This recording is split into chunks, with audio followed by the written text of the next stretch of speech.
This is season number 19 of Bass Talk Live with Matt Pengraff. BTL is presented by Lowrance, Bass Cat Boats, Aptco, Strike King Lures, Sunline, Big Bite Baits, Spro, X-Zone Lures, Gamakatsu, The Bass Tank, Denali Rods, and Pro Guide Batteries. Hit them with the hook, Jeffries. BTL coming at you. Good morning and welcome to another exciting edition of BTL Bass Talk Live, where we are going to talk about fishing, all sorts of stuff to get into today. We got through the Frank show, the 100th day 4 show with Frank Scalish. We got to catch some giant crappie. No, Frank did not break the 3-pound mark. He hooked a 3-pounder. He broke it off on braid. When you're breaking crappie off on braid on the hook set, that's a pretty strong fish. A guy who knows a little bit about setting the hook today. Very excited to have the legend, the Hall of Famer Tommy Biffle on the show today, and we're going to get into all sorts of stuff with Tommy, both current and past. But before we do that, let's circle back to the crappie. Big announcement of something that is going down on February 11th in southern Minnesota. Let's bring in Adam Bartuzek from the Crappie Chronicles. Bart, thanks for getting up early. You're not an early riser, are you? No, not typically. Normally I'm editing till about 4 or 5 in the morning, but yeah, I'm happy to be here. It's been a while, been a hot minute since the St. Jude last year, I think. It has. Season 3 of the Crappie Chronicles going strong right now. Some really cool stuff coming down the pipeline for that. So if you guys check it out on YouTube, just type in the Crappie Chronicles, and it's ice fishing, but it is not ice fishing like you would think it would be ice fishing. You're hunting and searching. Really cool stuff going on. We have a big fan base from down south, actually, especially with all the live imaging and stuff now. It doesn't really matter that there's a lid on the water. People like watching it. So if you like crappie fishing, people like it. All right. Big announcement coming in. So last year, me and you fished the Dick Hiley St. Jude Bass Classic first weekend in May on the river. It raised over $750,000 for St. Jude Children's Hospital last year. This is the 25th anniversary of the event. Last year, me and you sold T-shirts with 100% of the proceeds going. But I think we raised, like 65, something around there. But there was an anonymous donor that doubled all of our stuff for the T-shirts, through the direct donation link. And then you get there and you see guys, what is it, Corey Hoke and those guys who first raise insane amounts of money. Yeah, Corey and stuff were raising like 30 grand. And then you got, I think a team had over $100,000 last year, if I remember right. So we wanted to do something bigger this year. And I think Matt and, speaking for you, but also for myself, I think we both want to raise over $10,000 in one day and then see what else we can do over a period of a few months. Absolutely. So one of the things you said, hey, we're in Minnesota, it's frozen. There's not much else going on. Let's do a meet and greet at a pub or a bar. We get together with fans of the Crappie Chronicles and BTL, and then we can use our current sponsors, BTL sponsors, to have a raffles, and 100% of the proceeds go to St. Jude. So what do we have going on? Because you know how to say this place. I don't. Yeah, so excuse me. But so on February 11th at 5 p.m., I believe it starts, we will be at Giesenbrau Beer Company down in New Prague, Minnesota. For those of you from kind of the upper Midwest, it's about 35 to 40 minutes southwest of the cities. There is a hotel actually right across from the parking lot. So if you wanted to come down for the weekend, you totally can. But we will be having, like Matt said, we'll be having raffle prizes. And the thing to know here is Matt can list everything he's got going to be there, but we have I'm talking thousands of dollars of prizes, and they're not little gift packages. They are high-end equipment, high-end prizes, big plastics packages for people who come to show up. So if you're buying raffle tickets, all the money's going to St. Jude. And you're going to win some cool stuff. If you're a fisherman, you're going to win cool stuff. And as we all know, in the upper Midwest this time of year, Everything's frozen. Everybody's bored. Everyone's sick of winter. So it's a great night for everybody to get together, just chat bass fishing, chat ice fishing. We will have ice fishing prizes and bass fishing prizes. It'll be like a $10 entry, so you'll get one raffle ticket with that. And then I think it's $5 per ticket after that. You can get five tickets for $20. We're gonna have a bunch of stuff. I'm letting you determine that. Basically, if you want to get ice fishing stuff, you can. Thousands of dollars of ice fishing stuff. I've got thousands of dollars of freshwater stuff. I've got two Denali rods, the Androids, the $400 rods there, spinning rod, a bait caster, an AFCO package, Reaper, Hydronaut gloves, beanie, boat bag. This is a big one. Pro Guide batteries. We had Matt Looney in studio last week, stepped up, and they are donating a $500 gift certificate to Pro Guide batteries. Anything that you can purchase on the website, AGM, lithium batteries, chargers, whatever it is. So if you're able, and the only way you can buy tickets is to attend this event in New Prague on the 11th, 5 to 10 p.m. $500 gift certificate to the Pro Guide battery site. So big shout out to Pro Guide for stepping up and supporting St. Jude and supporting this fundraiser. I got a $450 Sunline package that I'll be giving away to someone with the raffle ticket, and then 50 packs of big bites. We're talking pro packs of the BFEs, all sorts of stuff, about $250 there. So very excited for this event. I'm literally flying out on Saturday, doing the event, flying back early Sunday morning. So wish I could stick around and get in on a little bit of ice fishing action, but I got to get ready for the Bassmaster EQs, Bart.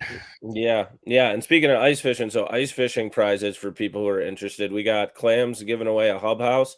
So I'll have a hub house there. We're going to have a Vexilar flasher along with 2 cameras. And then I know Thorn Brothers is giving 4 of our custom ice rods. Yeah. So it's good stuff. We've got a little bit for everybody. Every beer you buy, some of the money is going to be going to St. Jude as well. And they'll have a food truck. There's food also really close to this brewery. Yeah. So yeah, it's going to be a lot of fun. For those of you that are in the comments asking, what if we can't attend? How can we buy? You can't buy any. You have to attend to get these raffle tickets. We will have another kind of auction, not auction, but donating to St. Jude with the link like we did last year, as well as a t-shirt coming out. But hey, I just wanted to get you on, Bart, jump on, talk a little bit about that. And if you have any questions, jump into your DMs, my DMs on Instagram, Facebook, for more information, right? Yeah, definitely. And I'll get you the direct donation page and we can get that up for the BTL viewers too. And yeah, we'll have more prizes coming in the next few months. We'll have a couple things for the people watching live. Thank you for the early morning info, Bart. Best I can do. All right. Have a good one, Tommy. All right. See ya. All right. That was Adam Bartuzek. And like I said, something that I'm really excited about is continuing the work with St. Jude. I went to that tournament last year. Fat Cat Newton emceed it, and it's the real deal. It's not only the best ran tournament that I've ever participated in, but dude, one tournament, $750,000 to St. Jude's Children's Research Hospital. Is actually supposed to go to St. Jude there in Memphis and tour it. Hopefully that will happen this year. All right. There's one man that I really don't like to keep waiting. Well, there's a couple that I don't like to keep waiting. One of them would be Tommy Biffle. What's up, Tommy Biffle? Can you hear me? Yeah, Matt, how you doing? I'm doing good. How are you doing? Good. Now, that is quite the backdrop. I need to set it for the iTunes listeners. If you're listening to Tommy Biffle, I see 1, 2, 3, 4, 5, 6. I see 7 deer, a turkey, an Elite Series trophy. And is that a bobcat or what is that that's jumping on the side of you there? Bobcat with a quail, and I've got close to probably 40 deer in here mounted. Do you still have the rattlesnake? Yeah, he's over here in the fireplace. Still in the fireplace. I remember I went to your house one time. We were shooting some stuff, I think for Bassmaster, for BTL or Bass Zone or something, and you have a mounted rattlesnake. How'd you kill that? Was that like a shovel, a foot? Did you shoot it? What's the rattlesnake story? No, I caught it, and I wanted to have one mounted, and I couldn't find out I couldn't figure out how to kill him, so without messing him up. And I finally found a taxidermist that would mount him, and he was in Tulsa. And I looked for formaldehyde and all kinds of stuff to put him in, and didn't come up with anything. But it's kind of stupid the way he killed him. He just dropped him in the deep freeze and froze him. Wow. And then skinned him and skinned him out and mounted him. all right. Yep. I know we're working with what we got. You've got great audio. Your video's lagging a little bit, but as long as we got good audio, we're gonna roll with it. Sound good? Sounds fine to me. All right. All sorts of stuff to get into with you, Tommy. First of all, congratulations on the Hall of Fame this past year, right? Yeah, that was a great honor. I was unable to attend this year. I was actually fishing a Bassmaster Open, but talk a little bit about what it's like to be inducted into the Bass Fishing Hall of Fame, to get to go to the wonders of wildlife there in the aquarium and know that you'll be a part of that forever now. Well, it's a pretty humbling deal, but we just went to the aquarium 2 days ago, and I was still in there, so I was pretty happy that they hadn't thrown me out yet. But it is a great honor. I was really dreading it. I was dreading the speech more than anything, but I made it through that. So it was a great night altogether. That's awesome. But you're not done. I mean, you're in the Hall of Fame now, but I mean, I feel like you kind of Rick Clunish, like you might have another 20 good years in you. That's kind of what I'm thinking, but I was kind of wondering how long Rick was going to go. I would like to be the one that lasted the longest, but Clun, he hangs in there and he's tough, so we'll have to see how it goes. Do you talk a lot to Rick? Like, I mean, I know you guys have competed against each other for a long time. Like, what's your relationship like with him? Oh, I talk to him, when I see him and stuff, but we don't see each other that often anymore. He's in bass and I'm in Major League Fishing, and we just don't get to run into each other more than a couple of times a year at shows or ICAST or something. I got you. Well, he's got, I think, a decade on you, because you didn't start till 85, and I think he started like mid 70s. Yeah, he's got a little time on me, so it might be hard to beat him. So we'll just have to see how it happens. All right, I want to get right into the history of this thing. I kind of gave you a heads up, but it was like 3 minutes ago before the show started, Tommy. I don't think people realize how many tournaments that have been major parts of history that you've been an integral part of. And I want to go back to a quarter century ago to the 98 FLW Tour Championship. At the time, the richest payout in tournament fishing history, $250,000. Up until then, what was it? Was 100,000 the most that there had been? Is that what the Classic was paying out? Probably 100,000 was the highest payout back then. So $250,000. Do you remember that tournament and going into it in 98 on FLW, what it was like knowing you would fish for $250,000? Oh yeah. Something like that you don't forget, and it's quite a deal to fish in the first tournament that's had that much money in it. You kind of chased Davey that entire tournament, didn't you? Yeah, we were close. I don't remember who was ahead most of the time. I think I was ahead until the last day, but Davey was right there, and then he ended up coming in there where I was fishing, and we split it up, and the rest was history. Really? So that was on the last day. It was on the next to the last day, if I remember right. And I had an area that I was fishing, and he had an area over there where he was fishing, and I think it was on the last day, he kind of moved over there kind of by where I was at. And I told him, I said, you see that dead tree right there? That dead tree's the line. You don't cross that line, I won't cross it. And that's what really cost me winning it, because I gave him too much water. And then I think they pulled the water a little bit, and the fish that I was catching moved over on the other side of the line. So I didn't go over there and try to catch him, and he ended up beating me. You picked the wrong line. Yeah, yeah. So how do you determine where the line is? Dude, you're notorious for this, Tommy. You're notorious. I remember Wheeler Lake flipping bushes. Remember that one? That was a freaking awesome tournament. But I remember I was covering it. I had been only in the industry for 5 or 6 years. Had Terry Butcher Idols in, and it's like day 3 or 4, and Terry Idols passed us because we're shooting photos, and then he sees you, and he goes, "Uh-oh."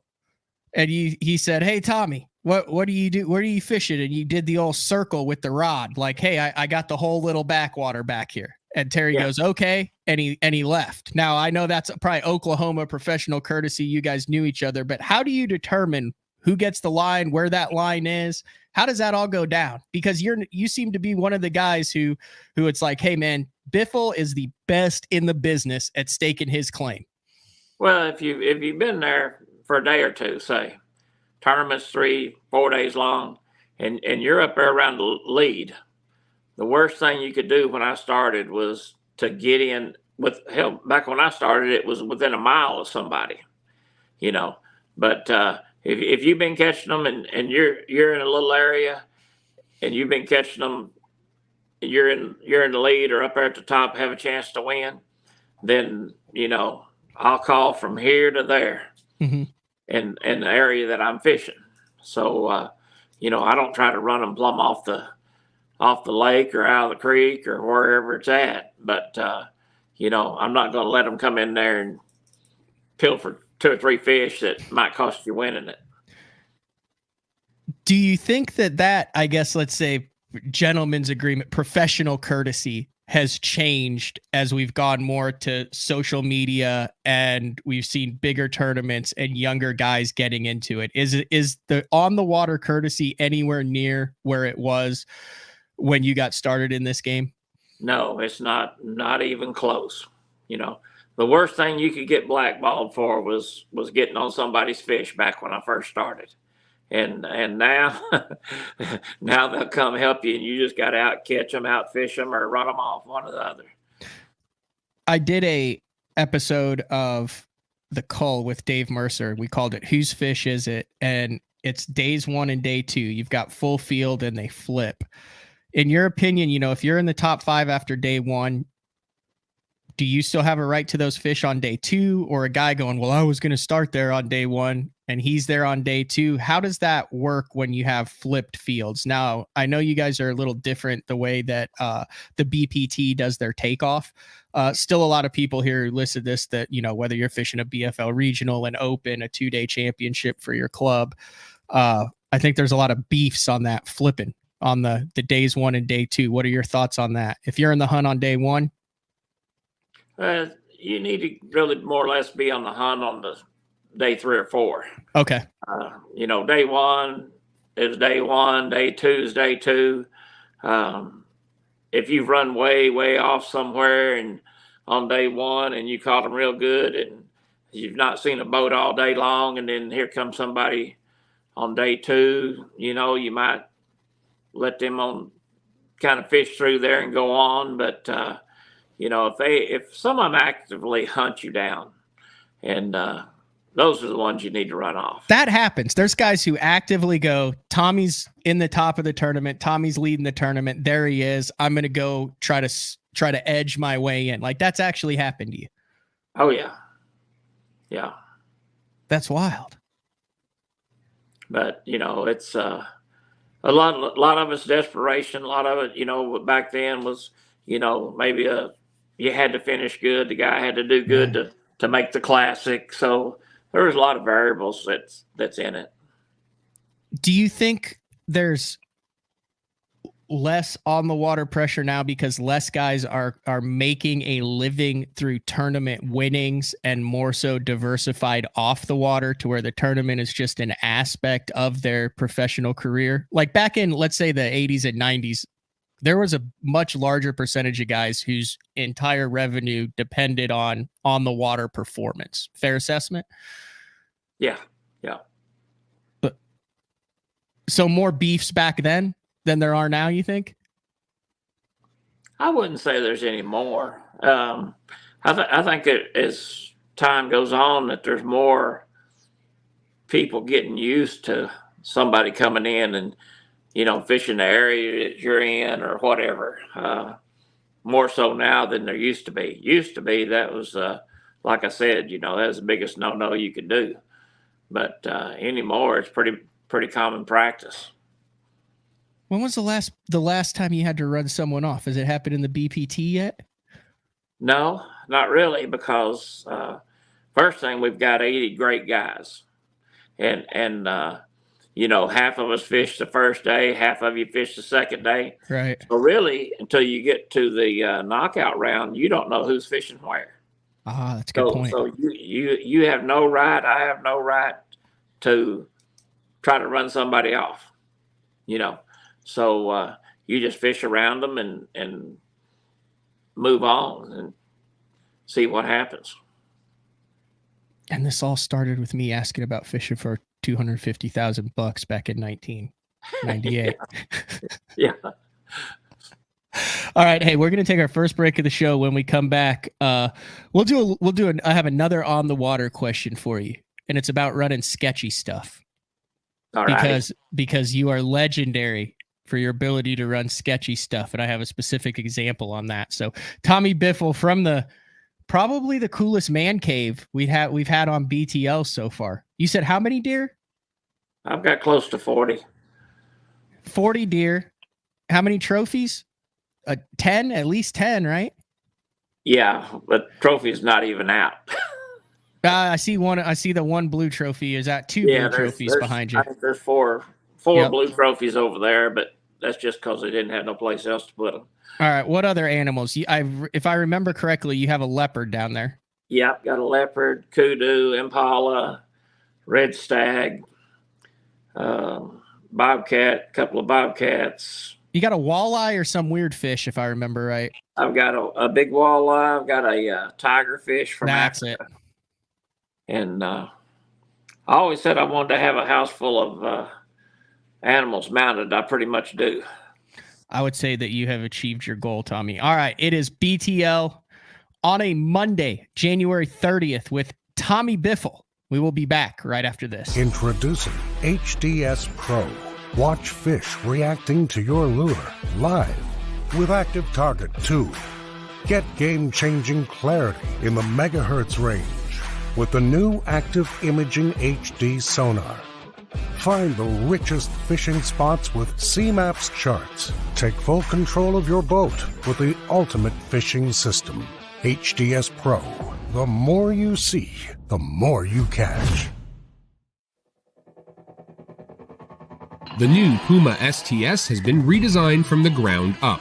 With the angler, design, function, and performance in mind, nothing on this new offering was compromised, and the only thing carried over from the previous version is the name. Based on the Soft Touch series hull that started with the flagship Jaguar, this new model is nimble and performs incredibly well at all speeds with either a 250 or 300 horsepower engine. Featuring a new 96-inch wide-body footprint, this hull measures out at 20 foot 7 inches in length. Industry-leading design coupled with tournament-winning performance. The Puma STS from Basscat. Feel the rush.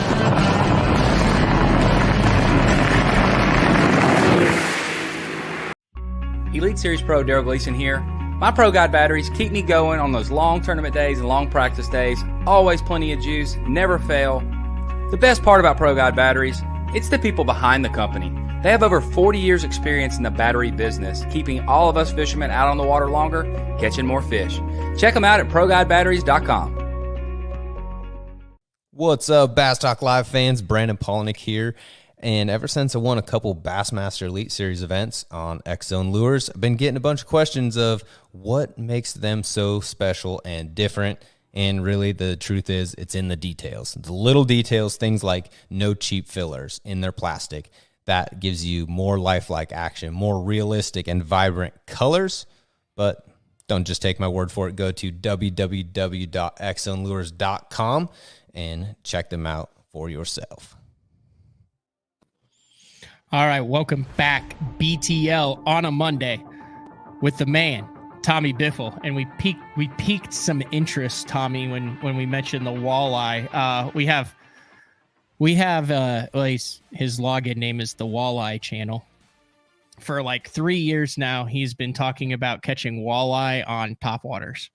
Like apparently where he lives, that's like his thing. There's like a time of the year where they blast topwaters like smallmouth. You ever heard of that? Never heard of that. I did catch some flipping one time, but I thought that was pretty weird. But where was that? Huh? Where was that? That was at Lake Stockton up there in Missouri. Huh. Like it just in the bushes. They just like a normal bass. Yeah. Biting the jig just like a bass. That's pretty cool. Were there a bunch of shad in the bushes or something? I don't remember any shad. I was up there practicing for a tournament, way back in the day, and got to flipping willows and got to catching walleye. And I really don't even know if I knew what one was. I think I took one of them over to Marina and asked him what it was. And the guy said, "Where'd you get them?" I said, "Over in them bushes." And I think he closed up and went over and started fishing. How big is the one you got on your wall? That's another question that's been asked a couple times. It's over 10. Oh, well, that's a proper walleye, Tommy. Yeah. One of the first times, I believe we were ever at Thousand Islands that I was at first morning of the tournament, first thing, caught it on a Giesenbrau.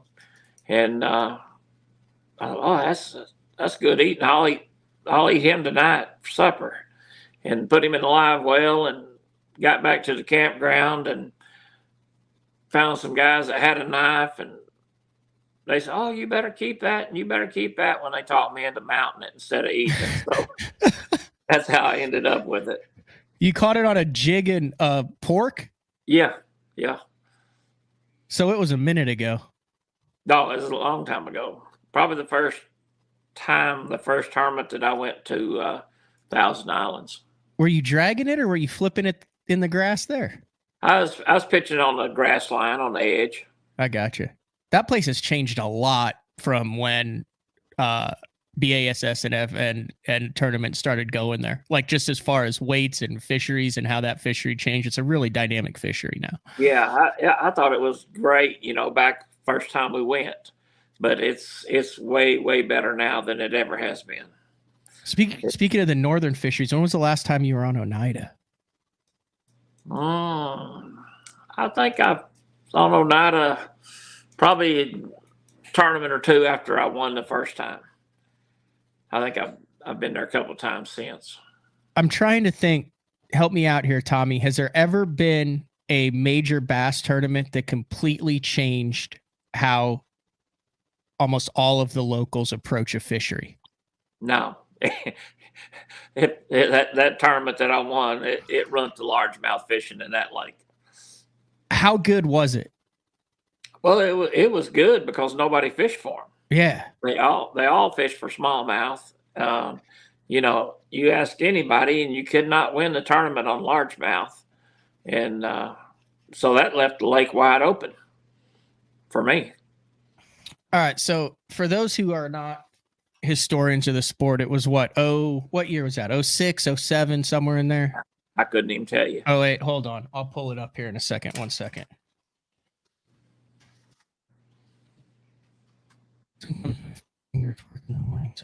All right. 7 first place wins. It would have been 2006. You had 63 pounds and at Oneida, crystal clear water. And you were catching largemouth on the bank, flipping in a foot of water where you could see the bottom. And these fish would just be where? Shade lines, under stuff? Like, how did you figure out, holy cow, I can go up here and bust 16 to 18 a day? Well, you'd go along there and you'd see an overhanging willow. It might not even be in the water, or there might be a branch or two. In this one particular willow, I flipped under there and I caught one, and about 4 or 5 more came out with him, and they were all 3 to 4 pounds.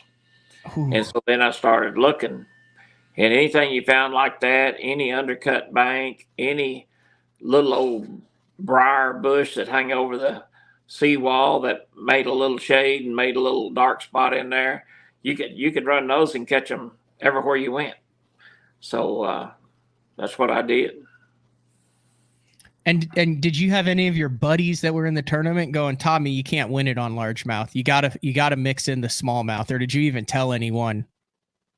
I didn't tell anybody that I was catching them that good, but the talk, the people around, the tournament director, all of them thought you couldn't win it on.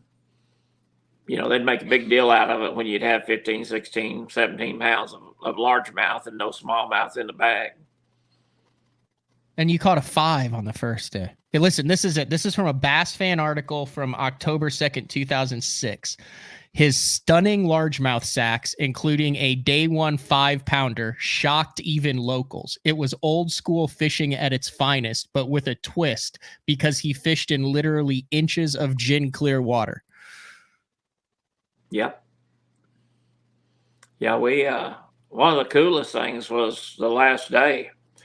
I had flipped in a place and got a bite and missed him. And the water's like 8 inches deep or so, crystal clear, drinking water. And the bass had a big old black spot, the spots that they get on them. Yep. And you can see that big old black spot just plain as day. And he shot out of there. And he went all the way across the cove. And I watched him. And I watched him go over to another shade piece of cover over there. Picked the trolling motor up, eased over there, eased up there, first flip, caught him. So that was a pretty neat deal. Completely unpressured. And then after that, there's a lot of tournaments on Oneida. I mean, largemouth then became the thing. Yeah. And then, the next time we go back, there's 20 or 30 guys fishing for largemouth. And then the time after that, there's probably 50 of them fishing for largemouth. So you had to have a mixed bag after that. It's real interesting. So I've been up there the last couple years, Tommy, for Bassmaster Opens, and it's flipping back to smallmouth. Gobies got in the fishery.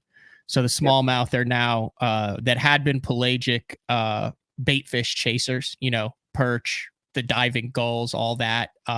There's times of the year I'm sure that works, but that's not the deal anymore. It's the goby chasing smallmouth. And then I think 3-4 years ago, they had a real bad fish kill where a lot of the fish less than 6 foot of water died, which meant a lot of the largemouth died. All the big smallmouth that survived, it was something that got in their brain. And I was talking with the guys at the tackle shop there, and I said, I caught like a 4.5 in practice. He goes, let me guess, it had one eye. I was like, how'd you know that? And he goes, because almost all the big ones that survived that fish kill, something happened in their brain. It killed one eye, but it saved the other eye. And they're the ones that have survived. So a lot of the population of largemouth is gone, and they're kind of having to start back because of how many of those fish in less than 6 foot of water died during that summer a couple of years ago. Oh, that's crazy. Did they ever figure out what happened? It was something about like it was massively warm and it was some sort of algae with the oxygen level. I don't know. I don't want to speak like I actually am like a fisheries biologist up there. It's just a number of people have told me kind of the same thing. One of the neatest things, Dave Smith. Yeah, Big Dave. Everyone knows Big Dave because he makes every trophy you've ever seen in bass fishing. Those trophies behind you, Big Dave's, MTM recognition. Every one of them. But he told me the neatest story back one of the first few times we were at Oneida. And he said, bass fishermen are so dumb. And I said, how's that? And he'd take a bag of Cheetos, go by the store, buy a big bag of Cheetos. And when he's going across the lake out there in the middle, he'd dump them out. And those gulls would be out there diving on them. And he'd go over there and stop somewhere and just watch them. Everybody see those gulls diving, and they'd run out there to where they was diving on those Cheetos. He's them bass fishermen are so dumb. But Dave was a great guy. He always liked to play jokes like that. And he'd just be sitting over on his butt seat with his legs crossed, drop shotting with a bait caster. laughing his ass off. He's still doing good. He's not as mobile as he used to be, but my good buddy, and you know him too. I think he went to the Amazon with him. Is Jared Miller? I still check in. He still talks to Dave pretty regularly. Yeah, I call him. He's a hoot. He ain't Speaking changed. of Hall of Fames, I think he's in like the Oklahoma Basketball Hall of Fame. He probably is. He loves that basketball. That's good stuff. You're known for running sketchy stuff, right? Like that's kind of. So I remember very first open I ever fished, 2015. I'm on Ross Barnett early in the year. It's the one that we're over there in the area where McClellan had that mega sack. And I didn't know it's real sketchy on that side of the lake. We'll leave it at that. And I've got a co-angler who's a local. I don't know what I'm doing. I just know that I really like my lower unit, my prop, and I don't want to embarrass myself.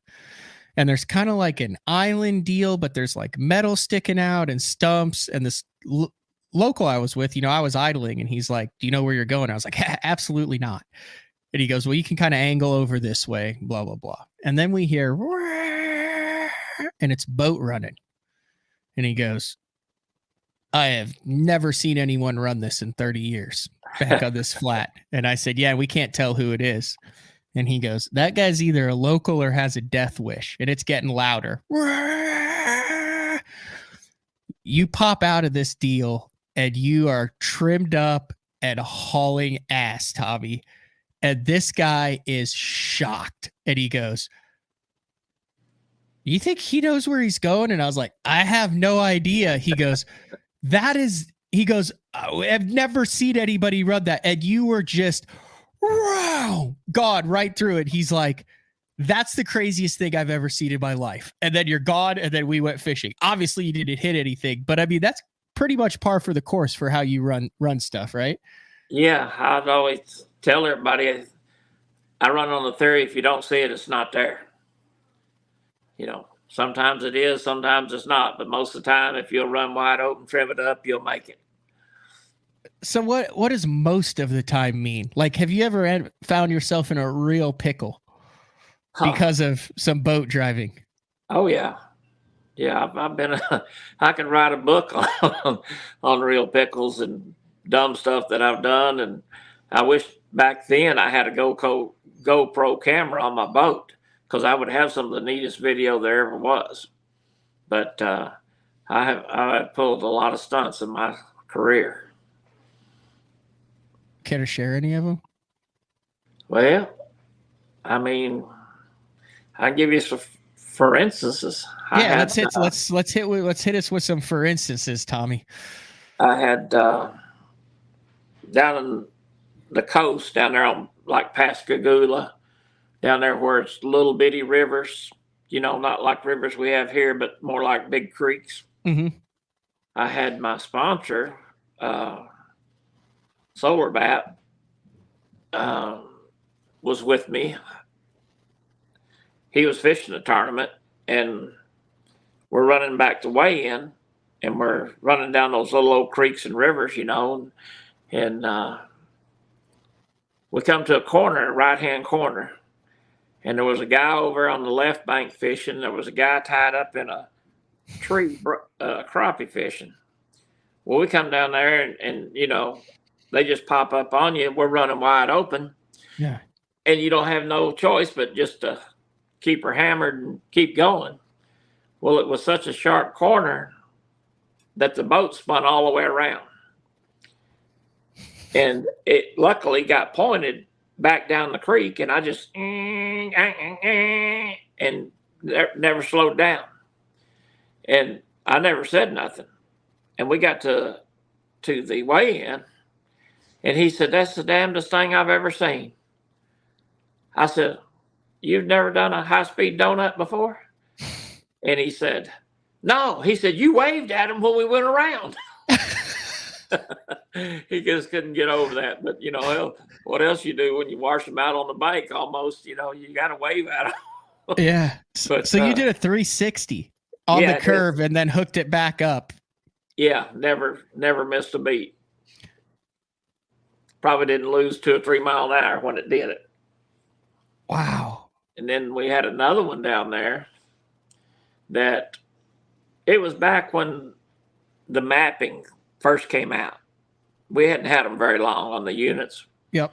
And everybody was running up the river, and the river's like a big creek, and there's arms and forks and stuff going off. And there's 4, 5, 6 boats in front of me, and it forks, and they go right, and really you should have went left.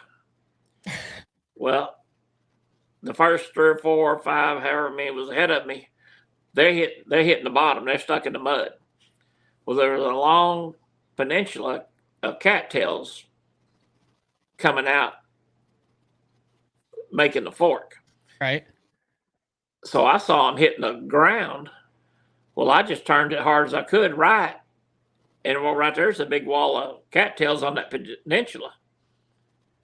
So I just floored it. And I hit them cattails and jumped across that land and back in the creek on the other side and kept on going.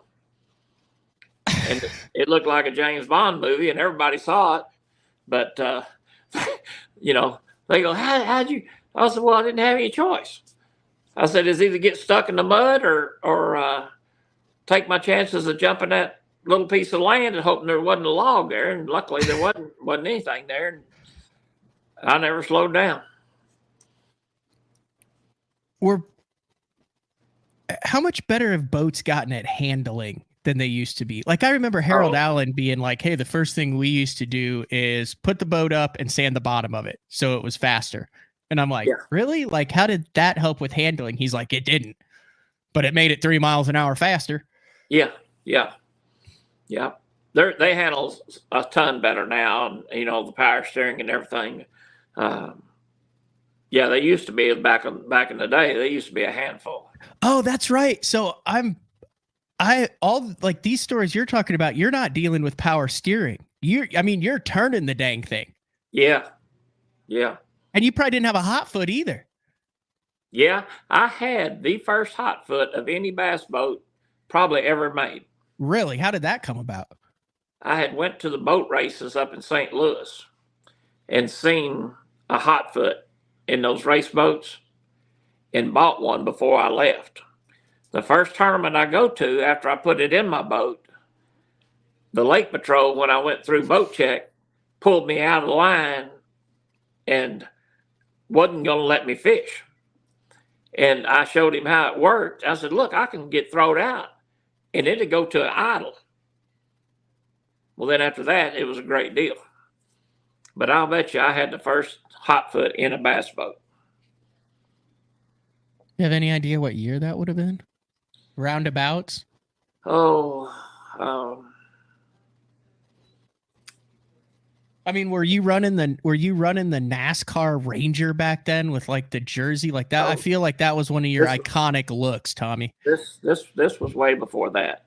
Okay. This was my second boat. I was probably about 19. Oh, so this is old school. Like this, you probably had the first hot foot. Yeah, old, long time ago. Wow. Did you get to do anything cool with the NASCAR wrap? Like, do you get to go down in the pits and take a bunch of the guys racing or fishing and stuff? I didn't back then when I was running that NASCAR boat, but I did have some great NASCAR experiences through fishing with Ryan Newman and some of the other guys back a long time ago. You take them fishing? Because a lot of those guys like to fish, don't they? Yeah. I took Ryan fishing, went to his house, and we fished the lake that he has there at his house, and had a great time.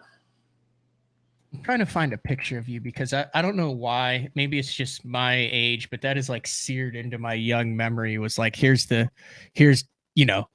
Biffle, who commands the water, drives like he stole it, and is wrapped with this NASCAR thing. Like, it was just the perfect combination back then. Like, if you couldn't pick a better guy for that wrap, because that was like was that a Ranger Series boat, like a NASCAR edition? Yeah, it was NASCAR edition. When was the last time you saw one of those? I mean, they got to be out there still, don't they? I've still got the seat out in my building. Really? Yeah, the bench seat. I'm looking at this. Was the Timex deal, was that just a one-off tournament? Like, did you have to wear that on the final day, or you were sponsored by Timex? Yeah, we were sponsored by Timex for quite a few years. That's the watch deal, right? Yeah. Huh. That had to be cool. Yeah, yeah. Why can I? Oh, here it is. I found it. I found it, Tommy. All right, let me share the screen here.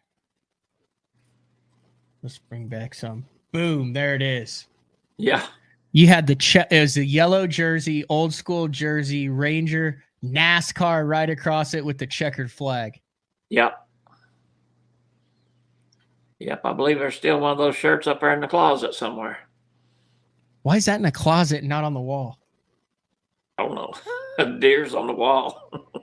Dude, you got to have that jersey on the wall. That's a top 5 iconic jersey. I put that jersey, top 5 iconic jerseys. I put that jersey with the Crown Royal jersey, the purple Crown Royal jersey. Oh.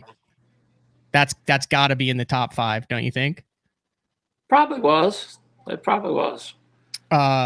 The Frosted Flakes jersey. I'd put the either Tony, that you could either go Lefebvre or you could go Wendlet. Yeah. That jersey would have to be in the top 5. Who else has a badass jersey that you would put in your top 5 jerseys? Like just old school jerseys of all time. Oh, there was Fuji. They had tournaments, or shirts, those Timex shirts. Who else? We did a whole show with Brett Hyde on the FLW team deals, and those just got ridiculous for a while. Yeah, there was, that's where all those started. I think most of them was from FLW. Yep, Clay Williamson. I mentioned that too. You'd have to go Aaron Martins with the Vault jersey, probably one of the first dye sublimated jerseys, I believe. Remember that green Vault jersey that he had? I don't remember that as much as I remember him having the purple jerseys, the Crown Royal, and that was what was Peter T on that, and Aaron and Skeet. Yeah. I don't know if Skeet was on that, but I know Peter T was. I feel like a lot of them were. You ever just completely sheared off the lower unit at like dusk and been stuck out overnight? I have cut a lot of them off, but I never stayed out overnight. I stayed out till about 1 or 2 one time. Where was that? That's the Mississippi River. Oh, that's probably not very fun. No, no. And I didn't hit anything. The motor bracket broke, and the motor came off, and it took us till we made it to weigh in. By the time we got the boat back up the river, back up to Memphis, it's about 2 a.m. All right, you good for one more segment? I mean, dude, I could talk with you about a bunch of stuff because I want to do a little BTLs, entertain, educate, and engage. You've definitely been entertaining and engaging, but I want to get into some educational stuff because, I mean, what's a Tommy Biffle show without some Biffle Bug questions? Okay. Fair enough? I'm good. All right, BTL on a Monday with Tommy Biffle. We'll be back right after this.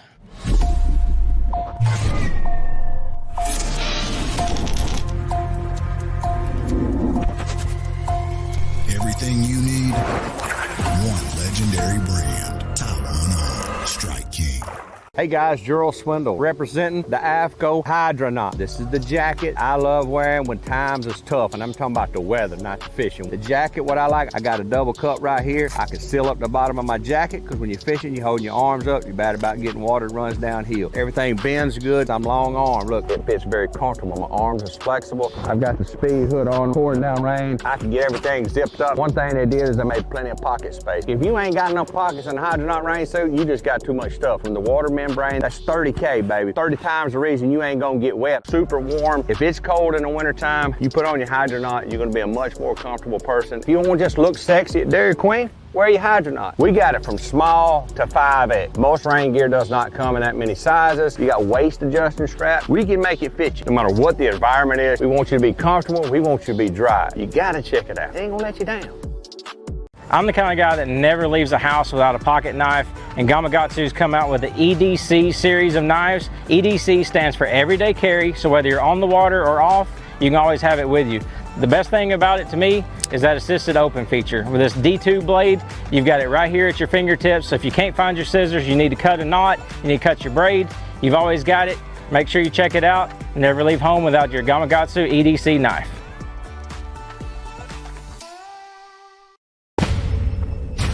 Preparation is key to success. And that preparation starts well before you ever hit the water. You're only as strong as your connection to the fish, and your line is that critical connection. Confidence in your line every minute of every day on the water is a necessity, and failure, it's not an option. Sunline makes the fluorocarbon, nylon, and braided lines to give you the strength to guarantee your confidence. All right, welcome back. Tommy Biffle, I noticed you perked up there when the pocket knife commercial came up, Tommy. Did you? Yeah, I noticed you were kind of looking Why did I around. get that deal? Then you heard the EDC pocket knife, and Michael Deal opened one up, and you said, now we're talking my language." Yeah, I don't know how come I didn't get that deal. Where did that come from? The "I'll cut you"? From Ish. Really? Yeah. And that's where I want from here to the dam. That's where that came from. So Ish is responsible for a lot of the aura surrounding you about don't mess with Tommy Biffle. Because, dude, I've crappie fished with you on the water. Now, I haven't competed against you. I haven't tried to come in on a creek where you're trying to win on, but like, you're a fun guy to be on the water with. You're not grumpy at all. You're cutting up, telling jokes, having a great time. Oh, yeah. Yeah, we had, I started guiding here this past year. And some of the people I've taken, they think that's probably the best part of it. Because everyone thinks you're just grumpy. Yeah, that's not right. But you don't mind that on the water. I mean, that's kind of good to have a little bit of that. You go back to the NASCAR, a little bit of that Dale Earnhardt kind of intimidation. Yeah. That's, I don't know. It's been good. All right, let's talk Biffle Bug, which you really kind of put that on the map there at the Gibson tournament that was supposed to be on the river, right? Is that right? Yeah. If my memory serves me right. Yeah. So there was a tournament that was supposed to be on the Arkansas River out of Three Forks. It was a time of the year where they only had a 50% chance of it happening, just based on what usually happens to the river. All of a sudden, trees floating down the river, everything. They had 1 day of practice where guys could go out on Gibson. They moved it from the river to Gibson Elite Series tournament. Did you really mow your yard that day instead of even go out and practice on the one practice day? Yeah, I did. I mowed the yard. I figured if about 30-something years of fishing out there, one more day of practice wasn't really going to help. Didn't even want to be seen on the water. No, because, if I would have went out there, I would have just messed with them, Yeah. Like, run out in the middle and stop and fish here and run over there and stop and fish there. You had done the big Dave Cheetos trick. Yeah.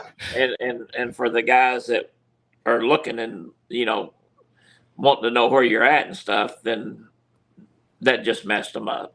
Yeah. You have to understand, if you don't remember what happened there, folks, this is the greatest home field advantage in history. You literally have a house that is on Gibson. Gibson's your home lake. You spent countless number of days out there. Now, you could get information on the Elite Series at that time, but it was a 1 month or 2 week or so. There was, I think, a 1 month off limit. So everybody had worked on the Arkansas River and Three Forks and Kerr and those pools. And then when they changed it, it was a day before the tournament started. No, outside of maybe, I think there had been 1 or 2 opens there before, had ever been on the lake. Right? Yeah, you're breaking up. I don't really know exactly what you said. Oh, I was just saying that's the greatest home field advantage in history, Tommy. Oh, yeah. that tournament. Yeah, I knew it was a bad deal for them. The Biffle Bug, then. Does it replace the Carolina rig, the jig, the big worm, and the plug in most situations? It does on my boat. You know, I if I say if there's anything that hurts me sometimes is I may throw it too much. But it is an awesome bait, and my son-in-law would be fishing with me, and he'd be throwing everything else, and I'd like, look, you could be throwing that bug every cast and catching more fish. What percentage of the time would you say you still throw it? I mean, if you're fishing where it's one of those bites, I mean, is it in your tournaments over the last 10 years, how much of your time has been spent throwing a Biffle Bug? Probably 90%. Wow, that's insane. Yeah, sometimes too much. Yep, sometimes it's too much. On the head. And I mean, I know you flip it too. So you're either bugging or flipping. Yeah. Do you crank at all? Have you ever cranked? Were you a cranker back in the day? I got a lot of crankbaits. I don't like them, but I got them. And I caught the biggest stringer of fish I've ever caught on crankbait. But I still don't like it.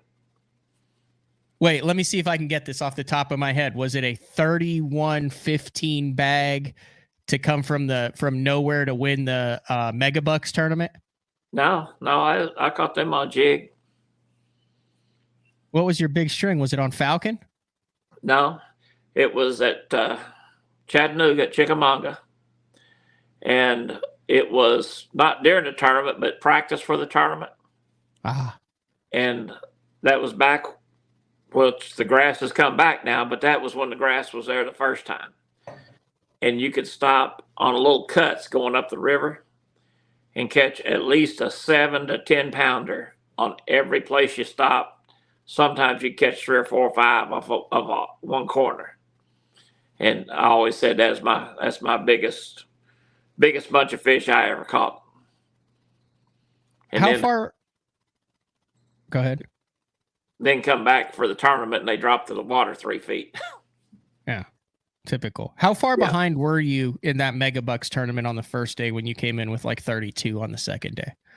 I was far enough behind that I had checked out of the hotel. After the first day, you checked out of the hotel. You thought you were going home. Yeah. It wasn't the first day. I think it was the second day. Second day? Yeah, it was. Because didn't you end up blowing that thing away?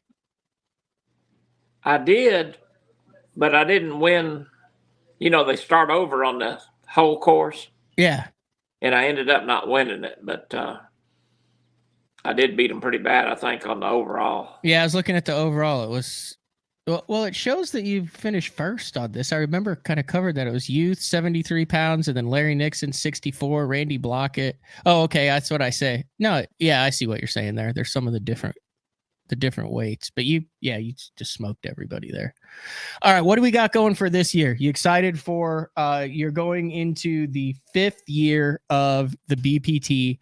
It's the longest dry spell without making a championship that you've had in your career. But the caveat to that is they're going back to 5 fish. You strike me as a 5 fish guy, Tommy. You happy with what's going on? You excited for the 2023 season? Yeah, that's, they pretty well convinced me that I can't catch 50 of them.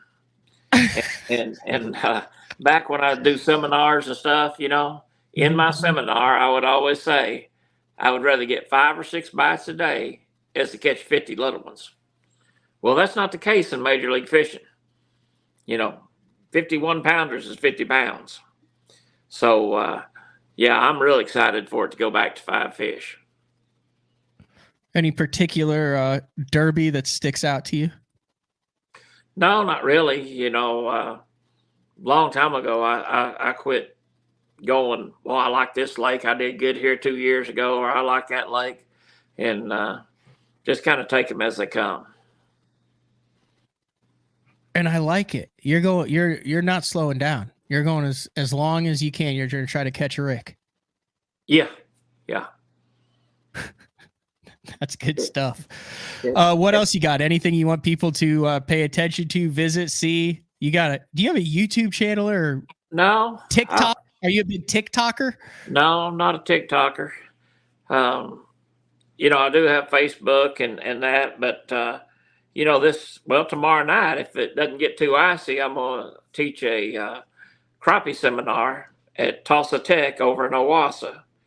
Really? 6:30 to 9, and they can either sign up online at tulsatech.com, or they can show up at the door. And I think there's 3 different classes. There's one the 7th, the 2nd of February, the 7th of February, and then tomorrow night. If tomorrow night gets canceled, it'll be rescheduled, and we'll do it again. But that, and White River Marine Group, which is Ranger, Nitro, and Triton, they if you hadn't seen it yet, they've come out with a no entry fee participation if you bought a boat in the last 4 years, I think. It's a chance to win more money. You get to fish for more money that's not included in the tournament, but it's like 8,000 to win a tournament. There's no limit on the number of tournaments you can win. You can win 10 of them if you wanted to. Wow. And there's highest finishers, highest top 10 finishers in each tournament's payout. And, it's just a great deal so if you've got a Ranger, Nitro, or Triton, you need to get on their website and go to White River Marine Group and check that out before the tournament season starts. You just need to sign up. That's where they make the money, is in those BFLs and the incentives. You win like $3,000, but then there's guys who make like $13,000-$14,000 in incentives. Yeah, that's a great couple deal. $100 entry fee. What model are you running this year? I'm gonna run a R521. Yeah. And Ranger, I've run them my whole career. They're great boats. So not the fastest, but they're great fishing boats. You have one boat over over your entire career, like one exact boat that sticks out as the best boat that you have ever ran. Well, I love that 461. I believe I was the last one to run a 461. They finally just told me you cannot have another one. and then after that, I got my old one back that I'd sold a buddy of mine and bought it back from him. And my son-in-law had it for several years. I'd say it had to be that old 461 probably. That's good stuff. Tommy, I greatly enjoyed this. I'm glad we were able to get you on StreamYard, got everything dialed in, and I think the stream settled down and everyone was able to see your lovely trophy room.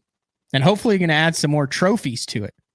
Yeah. Some like hardware trophies, not trophy bucks or trophy cats or, exotics, like some hardware.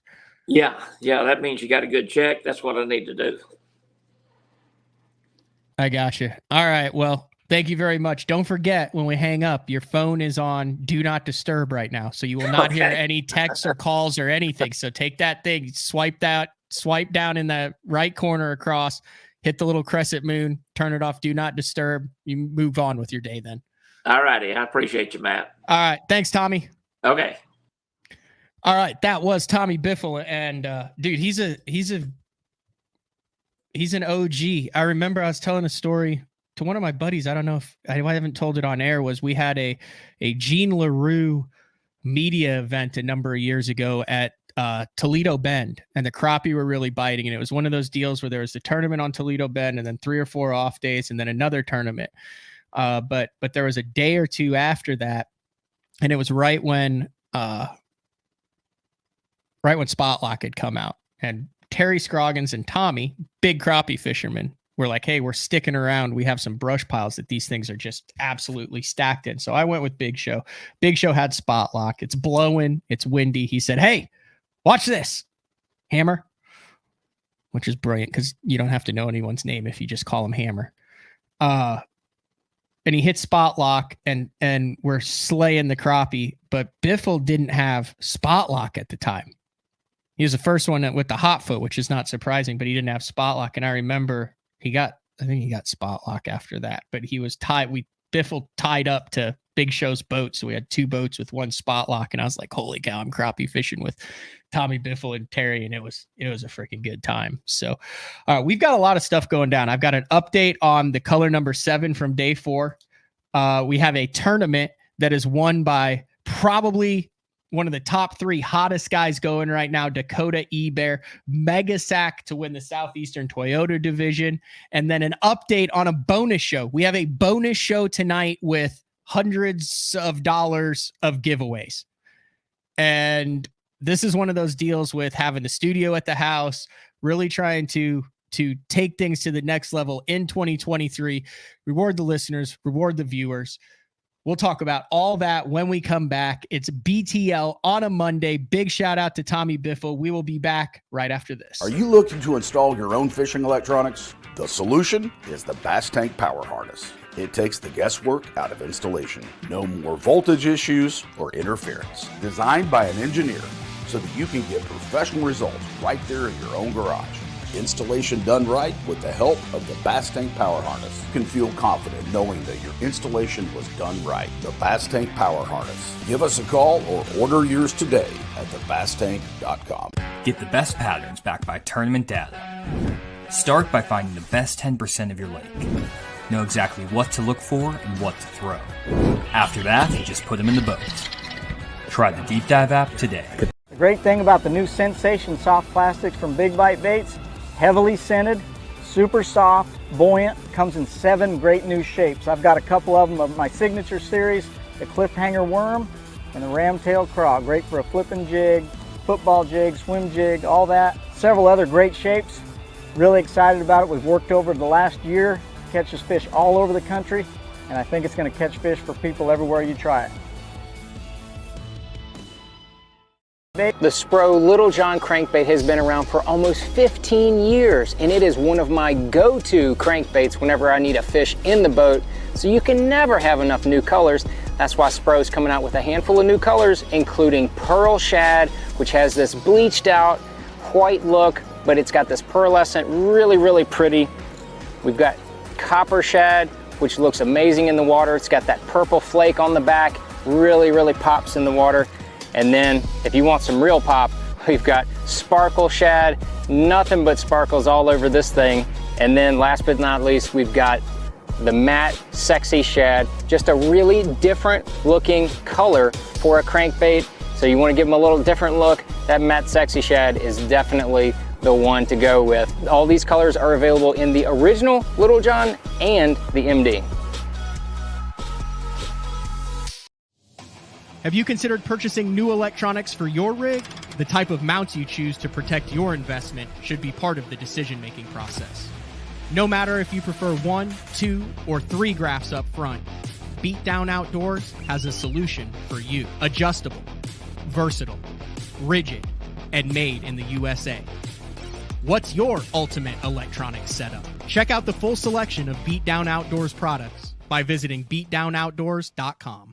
Having confidence in your tackle while on the water is one of the main things to success, in my opinion. In the last couple of years with Denali, I've had just that. From anything from spinning rods, casting rods, tungsten products, even now to casting and spinning reels, I have the confidence to go out there and get the job done and know that all my equipment is going to handle it and do it just the way I want it. The thing about Denali is you've got great quality products at a great price point, so make sure you check them out. All right, welcome back, BTL on a Monday. Big shout out to Adam Bartuzek for getting up early. Like I said, if you are anywhere within the new Prague, Minnesota area, that kind of southern Minnesota, Twin Cities area, come on out on February 11th. Hang out with me. I'm going to have a bunch of BTL hats and stickers there, as well as thousands of dollars of raffles, giveaways. He's got the Crappie Chronicles has a beer called Break Your PB, and they're going to have a couple kegs of that left. I guess they sold out of the first one. It's really just, like Adam said, there's not a lot going on this time of the year in Minnesota, especially for the open water guys. It's cold. All the boats are in storage. So come out, talk fishing, shoot me a DM at Matt Pangrak on Instagram if you have any questions. If you have any questions about that. All right, we do have some tournament action going on. Southwestern Toyota on Sam Rayburn, Dakota Ebear, one of the hottest guys going last year. If you look at his string, I think he ended the pro circuit with like 3 or 4 top 10s, and the same thing on the BPT, racked up like $300,000+ in earnings last year. Kicks things off this year. Weather shortened event. Everyone just fished 2 days 2 and day 3, goes 16-6 and then drops 32-4. 32-4 to win over 80K and get kind of his first major win in the Southwestern division of the Toyota Series, which is good job, Dakota. We need to get him back on the show. He did really good last time. I think he bought, some like a hunting property and building where he's living in and stuff. So not a big surprise there, picking up right where he left off. The weirdest thing we talk about is momentum in the sport. Momentum's a weird thing. Some guys keep it. I mean, so Kevin Van Dam, you kept it for 28 years, but some guys keep it. Some guys, when the new season starts over, they lose it during that off season. Ebear has the momentum right now. I mean, big time momentum. So it'll be very interesting to see what he does, not only in Red Crest coming up on Lake Norman, but also on the BPT. All right. I do want to give an update. So if you were one of the 600+ live viewers for last week's day 4 with Uncle Frank, with Frank Scalish, we'll talk more about this on Thursday, but I've gotten the messages. I've gotten the emails. We're working on it. Basically, it's sold out of the color 7 in 4 minutes. And the response from the BTL listeners and viewers is why I'm able to do this show. So I try not to push product, for lack of a better term, but there's certain things that happen organically, like the 1.5 years that went into how the color 7 actually came about. And the response from the BTL listeners, I've had a smile on my face since it's sold out all the limited run in 4 minutes. There were some issues, and I'm not exactly sure. Obviously, I have nothing to do with LureNet. I have nothing to do with the Booyah Pradco site. Have nothing to do with that. I know they are working on it. If you are one of the many that had an order that said it was confirmed and then it was canceled, I get it. That sucks. I apologize for that, but they are doing everything within their capability to contact each one of those people individually, and then also to make it right. They're going to get that bait back. It's a 6-month plus process to get more of that color in, and they're rushing it. They're cutting it drastically to get that color into the BTL listeners' hands. So from the bottom of my heart, thank you guys for the support for that. That is a big reason why I'm able to do this show, able to bring you guys like Tommy Biffle and tell the old school stories and things. So massive thank you to the turnout for BTL. And like I said, we'll talk about this more on day 4. We're going to do a real deep dive